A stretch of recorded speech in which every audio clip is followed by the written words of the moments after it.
ठोक ठोक कर बोला था मैं पैकेज दूंगा 2015 में, पैकेज दूंगा और इसका आपको कोई अब तक नहीं दिया, मैं दूंगा। तो उन्होंने क्या कहा था, मैं आपको कहाँ गए, डालो उसको, मैं आपको वीडियो से दिखाता हूं, क्योंकि आप बोलेंगे खरगे साहब कुछ झूठ बोल रहे हैं। मोदी जी खुद बोल रहे हैं, क्या बोल रहे हैं? बिहार के पैकेज की घोषणा यहीं से करना चाहता करो 50,000 करो कि ज्यादा करो, 60,000 करो कि ज्यादा करो, 70,000 करो कि ज्यादा करो, 75,000 करो कि ज्यादा करो, 80,000 करो कि ज्यादा करो, 90,000 करो कि ज्यादा करो। मेरे भाइयों बहनों, मैं आज वादा करता हूं, दिल्ली सरकार कान बराबर ठीक रख के सुन लीजिए, कान खोल के आप भी सुनिए। 1.25 लाख करोड़ रुपए का पैकेज देगी। किसी को डराने की कोशिश कर रहे, ये लोग कभी डरने वाले नहीं, किसी के सामने झुकने वाले भी नहीं। आप बेडर, अरे जिस घर में इंदिरा गांधी देश के एकता के लिए अपनी जान कुर्बान की या नहीं की? अरे ये भी आवाज नहीं आता, तुम कह गए हो। राजीव गांधी जी के शरीर के टुकड़े टुकड़े हो गए देश के, जब उनके टुकड़ों को, शरीर के टुकड़ों को जमाने में उनको जमा कर दिल्ली लाए, उसको कोई पहचानते नहीं थे। उनकी सूरत कहाँ है, उनके पैर कहाँ है, उनके हाथ कहाँ है, कोई नहीं पहचानता। ऐसा खानदान है, यह है गांधी फैमिली। और इनको तुम नेशनल हेराल्ड में केस डालकर, चार्जशीट डालकर दनाने की कोशिश कर रहे हैं। 25 तारीख को फिर उन्होंने बुलाया। मैं आपसे अपील करूंगा, हर लोग उठो, खड़े हो, देश के संविधान को बचाओ। गांधी फैमिली देश के लिए मर मिटी है। नेहरू जी खुद 13 साल जेल में थे और इंदिरा गांधी और राजीव गांधी तो जान दी। कोई है ऐसा जान देने वाला? कोई है बीजेपी में? कोई है आरएसएस में? अरे तुम्हारे घर में एक कुत्ता भी नहीं मरा और तुम देश के स्वाभिमान की बात करते हो। अरे हमने दिया है, खून बहाया है, लाखों कांग्रेस के लोग जेल में गए हैं और इस देश को आजादी दिलाए हैं। जिस महापुरुष महात्मा गांधी ने इस देश को आजादी दिलाई, उसी को गोडसे ने अपना पिस्तौल चला के उनकी जान ले ली। कौन लिए जान? यही लोग लिए, यही लोग लिए। अगर आजादी मिलती थी आपको, अगर गांधी जी नहीं होते, अगर नेहरू जी नहीं होते, ये लोग अगर कोशिश नहीं करते, अपनी जान नहीं देते, आप कहां? आरएसएस का तो कोई मालूम ही नहीं। ये तो ब्रिटिश के एजेंट थे, उनके पास नौकरी करते थे और माफी चिट्ठी मांग देते थे और उसके लोगों की पूजा करते हो। उनको सोच बीजेपी, अरे उनके साथ ये तुम्हारे कौन इन्हों मिल गए, यहाँ के अध्यक्ष, सॉरी यहाँ के मुख्यमंत्री नीतीश कुमार जी, आप किनसे मिले? जो गांधी जी को मारे उन लोगों से मिले, जो नेहरू के उसूल को बर्बाद किए उन लोगों से आप मिल रहे हैं। देश के लिए जो इंदिरा गांधी जी ने अपना जान न्यौछावर किया, उन लोगों को जो उनके खिलाफ जो लोग मारने उनके साथ आप गए। गांधी जी, राजीव गांधी जी जो इस देश में एकता रहने के लिए अपनी पूरी कोशिश की, उनको मार रहे हैं। ऐसे लोगों के साथ तुम हो, तो इनको सबक सिखाना जरूरी है या नहीं? आप इसीलिए जनता को उठाओ, जनता को बोलिए, नौजवान साथियों को बोलिए कि आपके साथ कदम पे कदम मिलके चलकर इस देश में हम फिर से कांग्रेस की सरकार और गठबंधन की सरकार को मजबूत करके फिर एक बार हम सत्ता में आएंगे। हम सत्ता के लालची नहीं हैं। अगर लालची होते तो आज राहुल गांधी कन्याकुमारी से लेकर कश्मीर तक जाते हैं पैदल। अरे ये मोदी और उनके शिष्य लोग 4 कदम भी नहीं चलते, सिर्फ इन्हों कब चलते मालूम है? आरएसएस का वो क्या होता है, तुमड़ी बजाते, उस वक्त 1-आधा किलोमीटर चलते हैं। अरे हजारों किलोमीटर चलने वाले लोग हमारे पास है, देश को दिशा दिखाने वाले लोग हमारे पास है। और आजादी के पहले नेहरू जी ने अपना घर दान दिया कांग्रेस पार्टी को और देश के लिए, उसका नाम है आनंद भवन और स्वराज्य भवन। ये संपत्ति, अपनी घर की संपत्ति उन्होंने बांटी। क्या अब सोनिया गांधी जी और राहुल गांधी जी, प्रियंका गांधी जी उस संपत्ति के लिए लड़ रहे हैं? अरे है सो तो खो लिए हो, कोई बाप को खो लिया, नानी को खो लिया, नाना को, पटनाना को, सब इस देश में लड़ने वाले लोगों को उन्होंने खो लिया। और उनके खिलाफ आज आरएसएस और बीजेपी बहुत बातें करती है। इसीलिए आपको सतर्क रहना होगा, आप मिलके काम करने वाले। इसीलिए भाइयों, मैं और ये मोदी जी और बीजेपी दुश्मनों के जैसा हमको देखते हैं। और जो आज उन्होंने हमारे सोनिया गांधी जी की, राहुल गांधी जी के ऊपर और वाड्रा के ऊपर जो केस डाले, चार्जशीट डाल रहे हैं, ये सताने के लिए और कांग्रेस को खत्म करने के लिए उनका इरादा है। क्योंकि अगर गांधी फैमिली दब गई, झुक गई, तो कांग्रेस के लोग मायूस होकर बाहर नहीं निकलेंगे। ये उनका है। लेकिन गांधी फैमिली, सोनिया गांधी जी हो, कोई हो, गांधी फैमिली के कोई झुकने वाले नहीं है।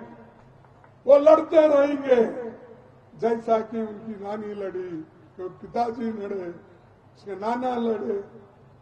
ये लोग लड़ाकू है और देश के लिए बहुत कुछ इन्होंने काम किया। लेकिन आज के लोग सिर्फ ईडी का इस्तेमाल करते हैं, सीबीआई का इस्तेमाल करते हैं और सीईसी का इस्तेमाल करते हैं। ये सब अपनी ताकत के ऊपर, बल के ऊपर कांग्रेस को दबाने की कोशिश कर रहे हैं। ईडी से कांग्रेस दबने वाले नहीं है, झुकने वाले नहीं है। मैं आपके सामने ये बात रखना चाहता हूं। और सीएजी रिपोर्ट आई थी पहले, स्मार्ट, वो क्या है, अपना विनोद राय ने रिपोर्ट दिया था, उसके ऊपर इतना बवाल मचा कि अपप्रचार करने के बाद कांग्रेस की सरकार गिर गई। तो मैं पूछता हूं, वो रिपोर्ट का क्या हो गया? कहां है स्पेक्ट्रम के पैसे? किसके पास है? तो ये लोगों को भ्रमित करते हैं, लोगों को डराते हैं, लेकिन लोग आज होशियार हो गए। ये डरने वाले नहीं है। और मैं आपको बताना चाहता हूं कि मोदी जी यहां आए थे, मैं उनका एक भाषण सुना था 2015 में या 16 में। उन्होंने क्या कहा था कि यहां पर स्पेशल स्टेटस देने की बात की थी और बिहार वाले मुझे सहयोग दो, मैं आपको जो मांगे वो पैसे दूंगा। लेकिन मैं इनके 11 झूठ तो पार्लियामेंट में बोला हूं। फिर एक बार मैं आपको बोलता हूं मोदी के 11 झूठ। 100 दिन में विदेशों में काला धन वापिस लाऊंगा, इन्होंने कहा या नहीं कहा? 15 लाख आपके जेब में डालूंगा। डाल दिए? नहीं डाले? अरे बिहार वालों को तो दिया होगा, क्योंकि नीतीश कुमार इधर से उधर भागता, उधर से इधर आता है। दिए होंगे भाई तुमको, तुम झूठ बोल रहे हो। नहीं? अच्छा, हर एक के खाते में 15 लाख 100 दिन में लाने वाला था, नहीं लाया। 2 करोड़ नौकरियां हर साल। अब कितने साल हो गए? 11 साल। तो 22 करोड़ नौकरियां कहां हैं? पूछो ना, नीतीश कुमार को पूछो कि 22 करोड़ नौकरियां तुम और तुम्हारे दोस्त देने वाले थे, वो कहां है? हमारे खुद हमारे बच्चे बाहर जाते हैं। आज 2 करोड़ लोग बिहार से बाहर जाते हैं नौकरी के लिए, काम करने के लिए। मेरे एक ही घर में 4-5 बिहार के बच्चे हैं बेंगलुरु में। तो आप सोचिए कितने लोग यहां छोड़ के जा रहे हैं। क्या नीतीश कुमार तुम और तुम्हारे दोस्त मिलकर 22 करोड़ यहां देंगे नौकरियां देश में? कम से भाई देश में नहीं मिला, बिहार में तो दो, 1-2 करोड़ नौकरी तो दो। और जो सपोर्ट करने वालों को मैं पूछता हूं कि किस लिए उन्होंने गया, ऐसा धोखा क्यों दिया? और ऐसा धोखा देने वाले लोगों के साथ अगर ये रहेंगे, पूरा देश भी बर्बाद कर देंगे। और बोले मैं पेट्रोल डीजल सस्ता करूंगा, एलपीजी सस्ता करूंगा, ये बोले। लेकिन उल्टा दाम बढ़ रहा है, परसों ही बढ़ा। गैस का, पेट्रोल का, सबका दाम बढ़ा। ये है मोदी का चौथा झूठ। 2022 तक गंगा साफ करूंगा। अरे गंगा साफ करके क्लीन अच्छा पानी दूंगा बोले। तो इन्होंने गए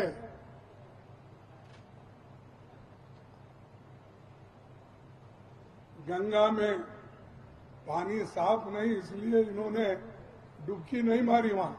ऐसा ऐसा ऐसा करके फिर उतरे, चले। अरे तुम खुद डुबकी नहीं मारते हो उस पानी में, और 2022 में गंगा साफ करूंगा। गंगा मां मुझे बुलाई है, मैं आया हूं। और कल बोलेगी गंगा मां तुम जाओ फिर जाना, गुजरात तक जाओ। आप बहुत उनको सर पे बिठाए और वो जितना चाहे उतना आपका खून चूस रहे हैं बीजेपी और आरएसएस मिलके। भाइयों, छठवां झूठ उनका, किसानों की आमदनी 2 गुनी करूंगा। बोले या नहीं बोले? बोले, ठीक। 222 तक भारत में रहने वाले हर एक को घर दूंगा। दिए आपको? कोई हमारे मित्र यहां बोल रहे थे कि पहले इंदिरा आवास में बहुत से लोगों को घर मिले, अब मोदी जी के जमाने में ये 2022 में ही देना था। दिए उनको? दिए लोगों को घर? नहीं। और खैर ये तो हमको लागू नहीं होता। बिहार में तो इतने ट्रेन का दिक्कत है, लोग गड़बड़ी से आते हैं, उनको मिलता नहीं। छठ में और दीपावली में और होली में लोग इधर आने के लिए तरसते हैं बाहर से, उनको ट्रेन भी सरकार नहीं छोड़ती और हर चीज महंगी कर दी है। मैं हवाई चप्पल वालों को फ्लाइट में बिठा के भेजूंगा। भाई पहले तो 5,000 का दिया, अब 25,000 रुपए दिए तो भी टिकट नहीं मिलता। कहाँ गरीब हवाई चप्पल वाले का बैठेगा साहब? फिर भी अदानी अंबानी ही बैठेंगे, हमारे लोग कोई बैठेंगे नहीं। और उनका 9वां झूठ एमएसपी गारंटी का, वो भी उसमें महंगाई खत्म कर दूंगा और मेक इन इंडिया मैं कारखाने खोलूंगा। लेकिन यहां से जितने कारखाने यहां पर है वो कारखाने बंद हो गए। बिहार में 40% शक्कर का उत्पादन पहले यहां होता था, अब कितना होता है? 4%। मालूम है आपको? 40% उत्पादन बिहार से होता था, अब यहां 4% हो रहा है। ये मोदी इसलिए अच्छे दिन आएंगे, आ गए अच्छे दिन। करो पूजा उसकी, करो उसकी वाहवाह। अरे जो आदमी खुद झूठ बोलता है, लोगों को झूठ का सब्जेक्ट पढ़ाता है, तो इसीलिए इस झूठों के सरदार को आप नजदीक आने मत दो। गठबंधन को वोट देकर मजबूत करो तो तुम्हारे साथ देंगे। और उसका एक 12वां झूठ, ये तो मैं आपको अच्छी तरह से समझाऊंगा। उन्होंने क्या कहा था? ठोक ठोक कर बोला था मैं पैकेज दूंगा 2015 में, पैकेज दूंगा और इसका आपको कोई अब तक नहीं दिया, मैं दूंगा। तो उन्होंने क्या कहा था? मैं आपको, कहाँ गए, डालो उसको, मैं आपको वीडियो से दिखाता हूं, क्योंकि आप बोलेंगे खरगे साहब कुछ झूठ बोल रहे हैं। मोदी जी खुद बोल रहे हैं। क्या बोल रहे हैं?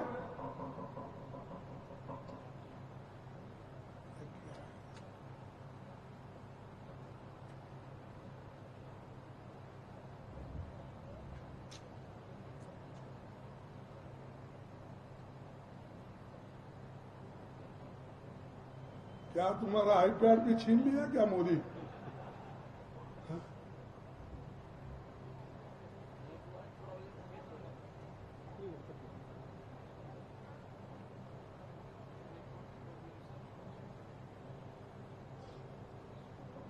बिहार के पैकेज की घोषणा यहीं से करना चाहता करो करो 50,000 करो कि ज्यादा करो, 60,000 करो कि ज्यादा करो, 70,000 करो कि ज्यादा करो, 75,000 करो कि ज्यादा करो,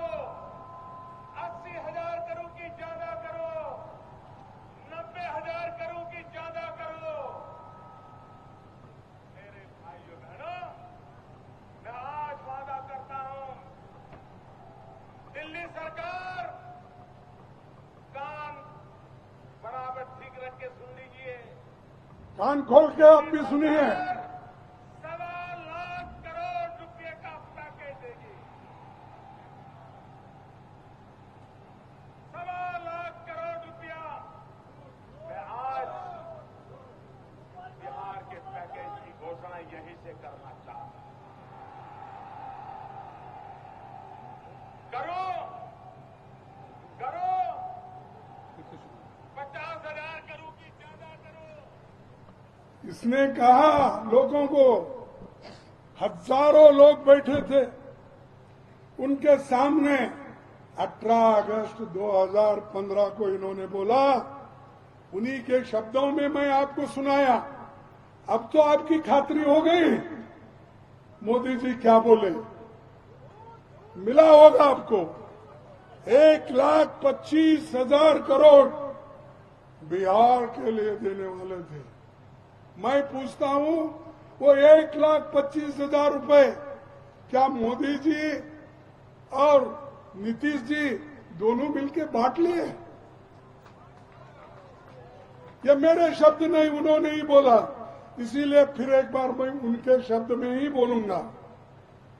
मोदी ने क्या कहा, मैं यहां अपना वादा पूरा करने आया हूं। मैंने कहा था 50,000 करोड़। आपको कितना चाहिए? 60,000 करोड़, 70,000 करोड़, 80 या 90,000 करोड़? मैं यहां 1,25,000 करोड़ का पैकेज देने के लिए आया हूं। कहां है भी वो पैकेज? कहां है मोदी जी? तो ये मोदी जी का झूठ और एक झूठ, झूठ के ऊपर झूठ ये बोलते रहते हैं। तो और लोगों को बेवकूफ वो नहीं बना सकते। अरे बाद में दो ना भाई, मेरे पास देना हो, बाद में दो। किसी को नहीं पता कि आज तक ये कितने झूठ बोले हैं। इसका पूरा मैं 35 सालों में बेरोजगारी इतनी बड़ी है कि सभी लोग आज त्रस्त हैं। और हम ये चाहेंगे कि इनके बनाए हुए कोई काम नहीं है।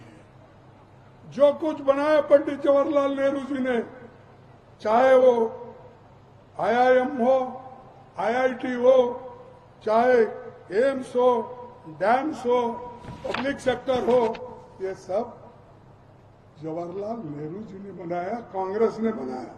आप क्या बनाए? आप तो झूठों की फैक्ट्री तैयार करें, झूठों की फैक्ट्री तैयार करके लोगों को गुमराह कर रहे हो। ये नहीं चलेगा। आप एक आदमी को, लोगों को एक बार झूठ बोल के उनको फंसा सकते हैं।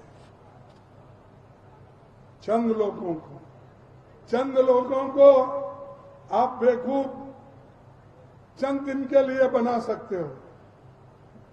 सारे लोगों को एक बार बना सकते हो, लेकिन सारे लोगों को सदा के काल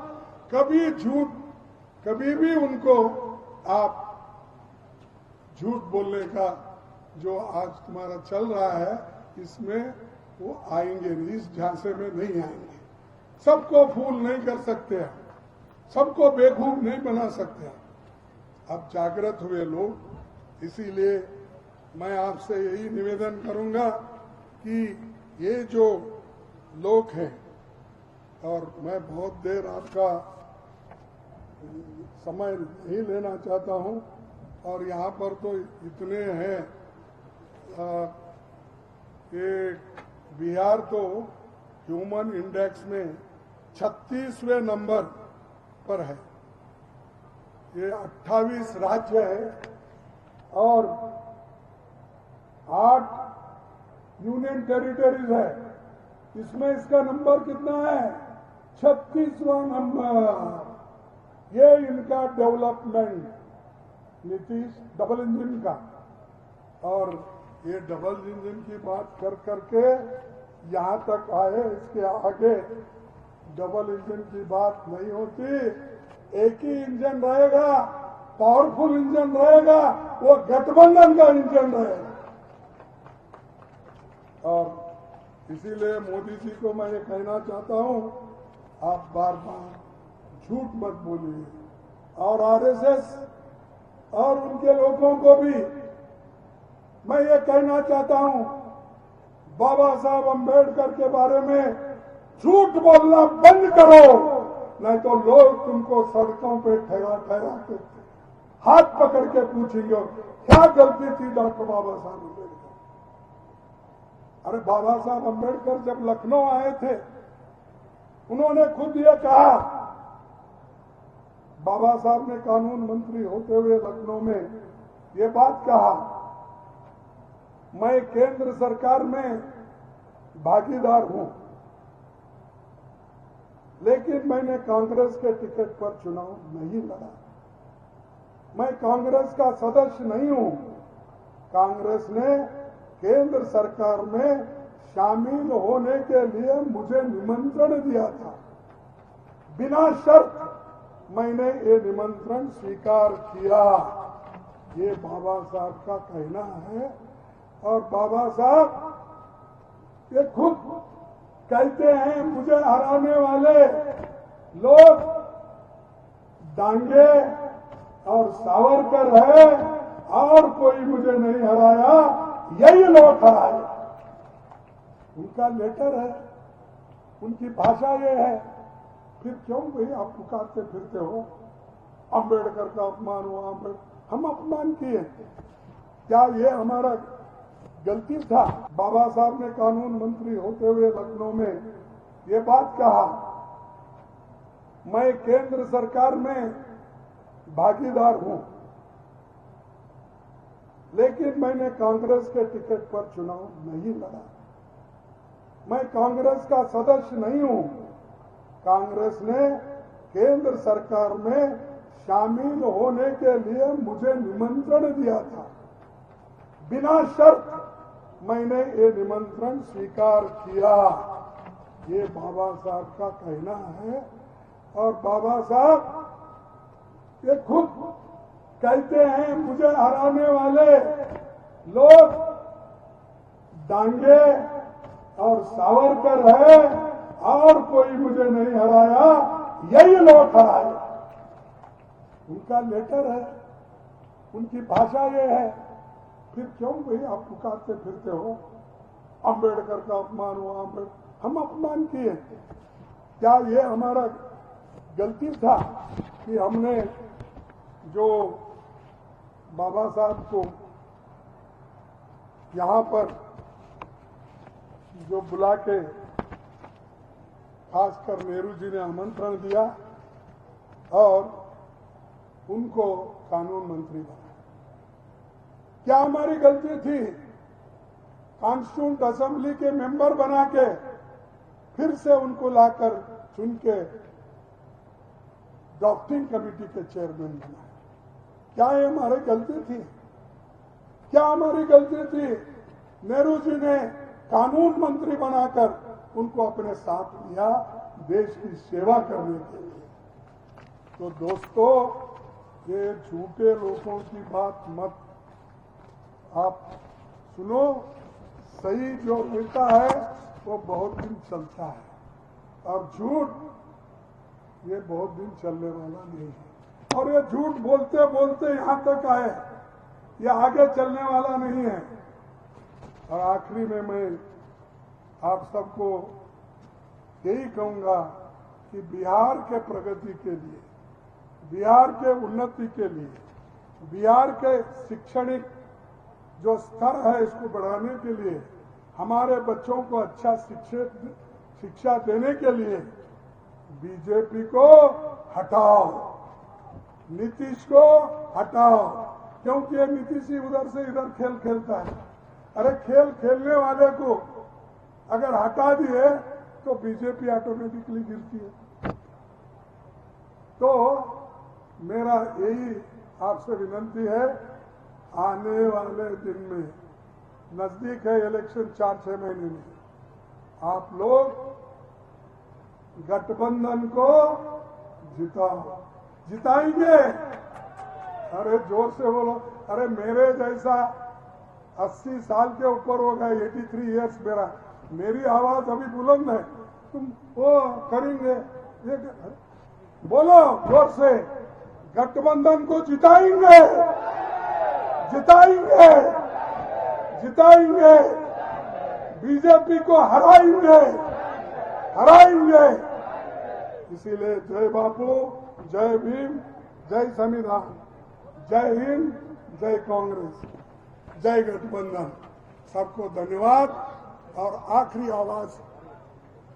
आवाज मैं दूंगा, एक, आप सभी लोग बोलना, जय हिंद, जय हिंद, जय हिंद। देखो वहां जो कोने में ठहरे, इधर ठहरे, कम से कम जय हिंद बोलो वहां से, ताकि मोदी उठे। जय हिंद, जय हिंद, जय हिंद, जय हिंद, जय हिंद, जय हिंद। सबको धन्यवाद। इतनी कड़ी धूप में भी होते हुए अपने भाषण सुनने के लिए चंद लोग बैठे थे, मैं उनको धन्यवाद करता हूं, क्योंकि जो विचारधारा पे विश्वास रखता है वही जीत सकता है, वही काम कर सकता है। तो इतना कह के मैं अपने बात को समाप्त करता हूं। फिर एक बार जय कांग्रेस।